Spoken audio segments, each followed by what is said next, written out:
अब विष्णु भगवान जलंधर के साथ युद्ध करते हैं। जलंधर द्वारा अमरावती पर अधिकार कर लेने से डर कर सभी देवता बैकुंठ लोक में श्री हरि के पास गए और उनसे रक्षा करने की प्रार्थना की। देवताओं की मुसीबत सुनकर विष्णु जी बोले कि आप अब भय को त्याग दो, मैं इससे शीघ्र ही युद्ध करके उसे परास्त करूंगा। वे युद्ध के लिए तैयार होकर अपने वाहन गरुड़ पर आसीन हो गए। इस पर लक्ष्मी ने कहा कि हे नाथ, जालंधर मेरा भाई लगता है, इसीलिए आप उसे युद्ध में न मारे। यह सुनकर विष्णु जी लक्ष्मी से बोले कि यदि ऐसी बात है तो मैं जलंधर को अपने हाथों से नहीं मारूंगा, और परंतु उससे युद्ध करने के लिए मैं अवश्य जाऊंगा। इतना कहकर श्री हरि देवताओं के साथ युद्ध क्षेत्र में पहुंच गए। जलंधर और श्री हरि का भीषण संग्राम हुआ। जलंधर ने श्री हरि को अपशब्द बोलकर आक्रमण कर दिया। दैत्यों के भीषण प्रहारों से व्याकुल होकर देवता भागने लगे। श्री हरि देवताओं को व्याकुल देखकर आगे बढ़े। उन्होंने अपने सारंग धनुष से भीषण जय घोष किया। पल भर में श्री हरि ने हजारों दैत्यों के मस्तक धड़ से अलग कर दिए। अब श्री हरि और जलंधर के मध्य भीषण संग्राम प्रारंभ हो गया। समस्त आकाश बाणों से ढक गया।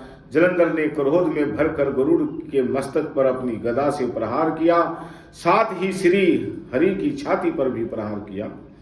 अब विष्णु जी ने जलंधर की गदा को काट दिया। अब जलंधर बाणों की वर्षा करने लगा। जलंधर ने श्री हरि के धनुष को काट दिया।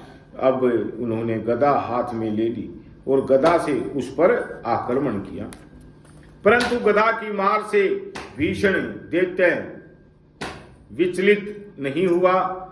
उसने श्री हरि पर त्रिशूल चलाया। श्री हरि ने भगवान शिव जी का स्मरण करके गदा को काट दिया। बोले शंकर भगवान की जय।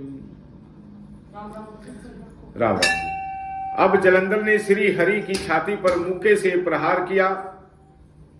इस पर दोनों बाहुओं और मुक्कों से युद्ध करने लगे।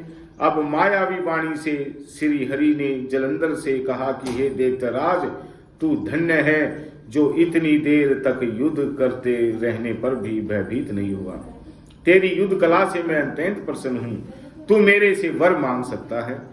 इस प्रकार श्री हरि की मायावी वाणी सुनकर जलंधर ने श्री हरि से कहा कि यदि आप मुझ पर प्रसन्न हैं तो मुझे यह वरदान प्रदान कीजिए कि आप मेरी बहन लक्ष्मी के साथ मेरे घर पर पधारें।